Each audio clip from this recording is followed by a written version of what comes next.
Hypatia दुनिया के महान महिलाओं में से एक है। वैसे तो हाइपेशिया को दुनिया के फर्स्ट फीमेल साइंटिस्ट के रूप में भी जाना जाता है। हाइपेशिया थियोन की बेटी थी। इतिहास में थियोन का मैथमेटिक्स के विषय में बहुत बड़ा योगदान रहा है, लेकिन अपने पिता से बढ़कर हाइपेशिया एक मैथमेटिशियन, एस्ट्रोनॉमर, फिलोसोफर और एक टीचर थी। हाइपेशिया ईस्टर्न रोमन एम्पायर में स्थित इजिप्ट में एलेक्जेंड्रिया नाम के शहर में रहती थी, और उस समय के रोमन एम्पायर में एलेक्जेंड्रिया को the city of wisdom and knowledge के रूप में जाना जाता था, क्योंकि इस शहर में कई सारे विद्वान रहते थे और उन्हीं में से एक थी हाइपेशिया।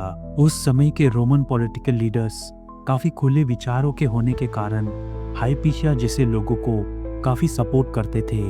इसी कारण हाइपेशिया ने भी अपना पूरा जीवन बिना शादी किए एस्ट्रोनॉमी और फिलॉसफी को समर्पित करने का सोचा था, और सिर्फ इसी कारण उस समय के बड़े बड़े विद्वानों के बीच हाइपेशिया एक लौती फीमेल साइंटिस्ट थी जो इतने बड़े मुकाम तक पहुंची थी। अब धीरे धीरे कर कई सारे लोग हाइपेशिया को रिस्पेक्ट करने लगे थे और उनसे जुड़ने लगे थे। हाइपेशिया भी अपने फॉलोअर्स को फिलॉसफी, एस्ट्रोनॉमी और साइंस जैसे चीज़ों के बारे में बताने लगी थी, लेकिन उस जमाने में इजिप्ट में बसे बहुत सारे बड़े बिशप्स को हाइपेशिया के इतने बड़े मुकाम तक पहुंचना सही नहीं लग रहा था। बिशप्स का मानना था कि हाइपेशिया के इतने बड़े बड़े कामों के कारण क्रिश्चियनिटी थम सी गई है, वो बढ़ नहीं रही है। और एक दिन अचानक जब हाइपेशिया अपने फॉलोअर्स को पढ़ाकर घर की ओर जा रही थी, तब क्रिश्चियनिटी से जुड़े कई सारे लोग